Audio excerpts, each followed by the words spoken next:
Hey guys, welcome to success Dilip. मैं दिलीप कुमार, स्वागत है आपका इस वीडियो में। तो दोस्तों, एक बहुत ही अच्छी खासी वैकेंसीज निकल के आ चुकी है आप सभी कैंडिडेट के लिए एनसीपीओआर की तरफ से, यानी कि national centre for polar and ocean research, राष्ट्रीय ध्रुवीय एंड समुद्री अनुसंधान केंद्र से, यानी कि ये टोटली लीड करती है पृथ्वी विज्ञान मंत्रालय से वैकेंसीज रिलीज की गई है, जिसे कि ऑल इंडिया के कैंडिडेट इस फॉर्म को फिल कर सकते हैं।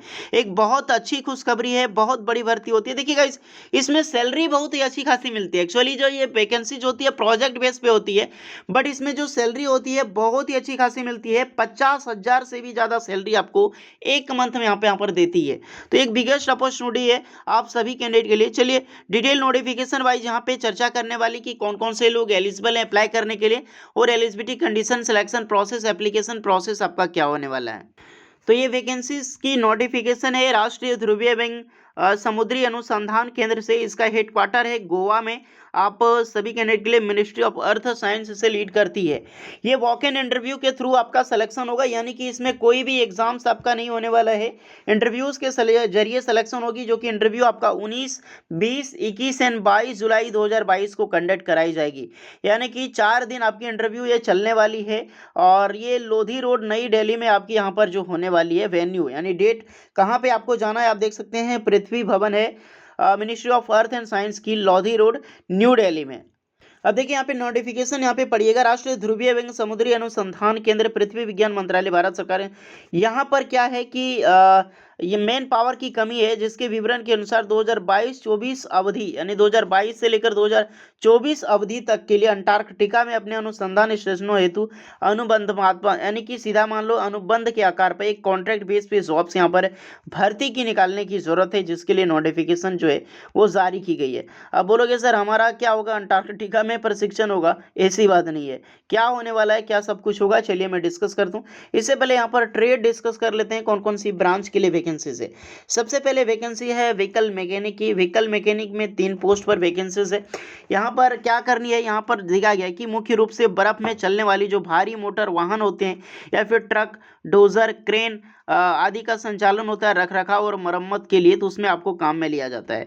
वाहन इलेक्ट्रिशियन के लिए यहाँ पर देख सकते हैं, मुख्य रूप से बर्फ में चलने वाली ये सब जो गाड़ियाँ होती है, उसके संचालन के लिए, विद्युत प्रणालियों के लिए, रख रखाव की मरम्मत के लिए यहाँ पे किया जाता है। तो सबका यहाँ पर दिया गया है। नेक्स्ट है ऑपरेटर एक्सवेटिंग मशीन, जो डोजर्स या फिर आप एक्सवेटर्स होते हैं बड़े बड़े, उसके लिए यहाँ पर दिया गया संचालन करना। क्रेन ऑपरेटर की वैकेंसी है, सीआरओ 2 वैकेंसी, जो कि हाइड्रोलिक क्रेन होगा या उसकी रख रखाव में। स्टेशन इलेक्ट्रिशियन की वैकेंसी है, बिजली और विद्युत गियर के से related station electrician. Generator mechanic या फिर ऑपरेटर की वैकेंसी से 60 से 600 केवी की आपकी जनरेटर की रिखावत होती है। वेल्डर की वैकेंसी है, और बॉयलर ऑपरेटर मैकेनिक है, प्लम्बर फिटर की वैकेंसी से यहाँ पर देख सकते हैं। कारपेंटर की वैकेंसी से, उसके बाद टेक्निकल असिस्टेंट की वैकेंसीज रिलीज की गई है। तो इतने सारी पोस्ट की जो वैकेंसीज है वो रिलीज की गई है। और जो कुछ अलग से होने वाला आपका देख सकते हैं, जो कि इंटरव्यू के डेट है इन सभी पोस्ट के लिए, उसका है कि 21 जुलाई 2022 को ये होगी। और ये मेल जो नर्स है, मेल नर्स में मेन की वैकेंसीज है, और लैब टेक्नीशियन की भी वैकेंसी है, रेडियो वायरलेस ऑपरेटर की वैकेंसी है। कुछ पोस्ट जो 22 जुलाई को कंडक्ट कराई जाएगी आईबीपीएस वालों के लिए, देख सकते हैं आईबीएस की वैकेंसी है, यानी इन्वेंट्री बुक कीपिंग स्टाफ में है, चीफ कुक में वैकेंसीज है। और जो मैंने आईटीआई वालों के लिए बताया, सबकी इंटरव्यू 19 जुलाई 2022 को कंडक्ट कराई जाएगी। वेन्यू, डॉक्यूमेंट वेरिफिकेशन, सब कुछ लेके 9 से 11 के बीच में आपको पहुंच जाना है। तो ये पोस्ट समझ में आ चुका होगा।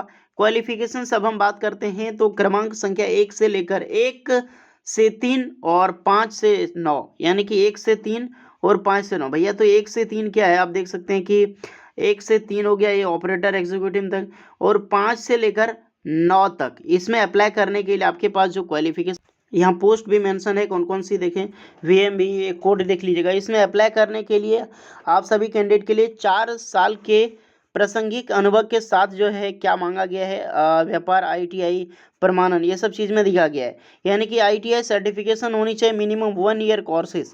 यानी कि सिंपली सी बात है, पहली बात यहाँ मेरी बातों को ध्यान से सुनना कि ITI सर्टिफिकेट होनी चाहिए, मिनिमम 1 ईयर की कोर्सेज मांगी गई है। रिलेवेंट ट्रेड में 4 ईयर रिलेवेंट एक्सपीरियंस यहाँ पर दिया गया है कि एक आप कर रखे हो कि ITI then trade with 4 year के रिलेवेंट फील्ड में एक्सपीरियंस है। यहाँ पर डिप्लोमा इन इंजीनियरिंग मांगी गई है, तो डिप्लोमा 3 ईयर की कर रखी है। तो यहाँ पर वर्किंग एक्सपीरियंस मतलब भैया यहाँ पर एक्सपीरियंस तो मांगी गई है। ITI रिलेवेंट ट्रेड से जो भी अप्लाई करेंगे उसको यहाँ पर 4 साल का एक्सपीरियंस चाहिए। अगर आपने डिप्लोमा इंजीनियरिंग किए हुए रिलेवेंट फील्ड से तो उसको 3 साल का वर्क एक्सपीरियंस चाहिए। और यहाँ पे पैरामिलिट्री एक्स सर्विसमैन है तो उनको यहाँ पर 4 ईयर की आपने रेस्पेक्टिव ट्रेड में काम किया है तो बिल्कुल आप अप्लाई कर सकते हैं। और भी देखते हैं, फ्रेशर भी एलिजिबल होंगे। SR नंबर जो 4 है सीरियल नंबर, उसमें अप्लाई करने के लिए यहाँ पर देख सकते हैं कि आपके पास हैवी मोटर व्हीकल की लाइसेंस होनी चाहिए, हाइड्रोलिक क्रेन प्रेफरेबली में। देन यहाँ पे 20 मीट्रिक टन की मिनिमम 5 ईयर की एक्सपीरियंस होनी चाहिए ले जाने का। नेक्स्ट यहाँ आप देख सकते हैं SR 10 की वैकेंसी है। ITI होनी चाहिए सर्टिफिकेशन 1 ईयर कोर्सेस, और यहाँ पर 4 ईयर के रिलेवेंट फील्ड में एक्सपीरियंस मांग दी गई है। Diploma in engineering relevant field में होनी चाहिए 3 ईयर की वर्क एक्सपीरियंस। SR नंबर 11 में वैकेंसी है, डिप्लोमा इन जनरल नर्सिंग में या फिर 3 ईयर की वर्क एक्सपीरियंस अप्लाई कर सकते हैं। बैचलर इन साइंस में कर रखी है, साइंस एंड नर्सिंग में, तो यहाँ पर उनके लिए 2 साल की एक्सपीरियंस मांगी गई है। नेक्स्ट वैकेंसी है SR number 12, diploma engineering instrumentation electronic electrical and mechanical के लिए, लेकिन 4 साल की यहाँ पर देख सकते हैं 3 ईयर की एक्सपीरियंस मांगी गई डिप्लोमा के बाद। बैचलर डिग्री किए हैं तो 2 साल के एक्सपीरियंस है। उसके बाद SR नंबर 13 में है, यहाँ पर वैकेंसीज निकाली गई। Candidate should minimum 12th standard pass out होनी चाहिए और GSO का सर्टिफिकेट यहाँ पर होनी चाहिए, यानी कि जनरल ऑपरेटर सर्टिफिकेट मांगी गई है। और यहाँ पर भी 4 ईयर की एक्सपीरियंस रेलेवेंट फील्ड में होनी गई। डिप्लोमा इन इंजीनियरिंग की है इलेक्ट्रॉनिक्स से तो 3 ईयर की एक्सपीरियंस। SR नंबर 14 में भी 12th pass and ITI certificate होनी चाहिए कंप्यूटर ऑपरेटर यानी कोपा में, लेकिन 4 साल की एक्सपीरियंस चाहिए। डिप्लोमा कंप्यूटर एप्लीकेशन में कर रखी है तो 3 साल की। 15 SR नंबर में वैकेंसी है, डिप्लोमा इन होटल मैनेजमेंट वाले अप्लाई कर सकते हैं। एंड यहाँ पर भी आपकी 3 ईयर की एक्सपीरियंस है। डिग्री होटल कर रखे हैं तो यहाँ पर आपकी 2 ईयर की एक्सपीरियंस मांगी गई है। तो ये रही पूरी क्वालिफिकेशंस एंड पोस्ट वाइज। यहाँ पर बताया जा रहा है कि ये NCPOR जो वैकेंसी से द्वारा मूल्यांकन किए गए उम्मीदवारों को उपयुक्तता के आधार पर अनुबंध की अवधि 6 महीने से लेकर 18 महीने की होगी, यानी कि उसकी टोटली कॉन्ट्रैक्ट की 6 महीने से लेकर 18 महीने तक होने वाली, लगभग 1.5 साल तक जाएगी। और नवंबर दिसंबर 2022 से ये शुरू होगी। उसके अनुसार कुछ महीनों के लिए बढ़ाया भी जा सकता है, यानी एक्सटेंड भी होती है।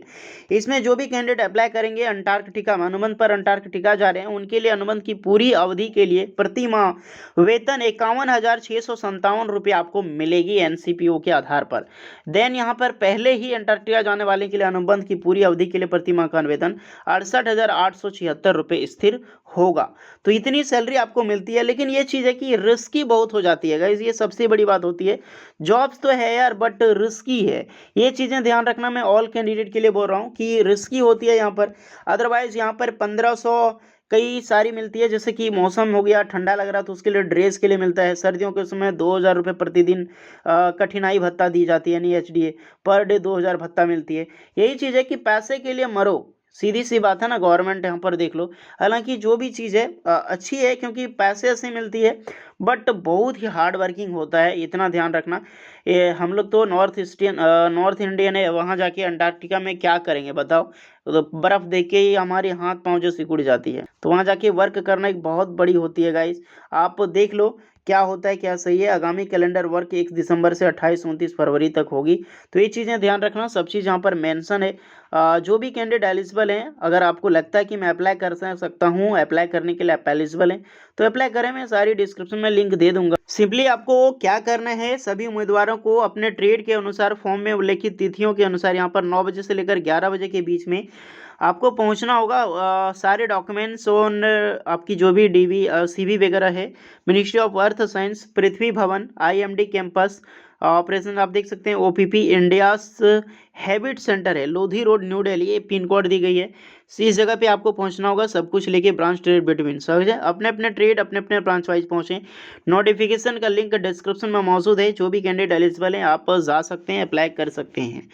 होपफुली तो यही डिटेल्स देनी थी। कैसी लगी ज़रूर बताइएगा, यूजफुल लगी हो please like share and subscribe करें। चलिए मिलते हैं नेक्स्ट वीडियो में, तब तक के लिए जय हिंद।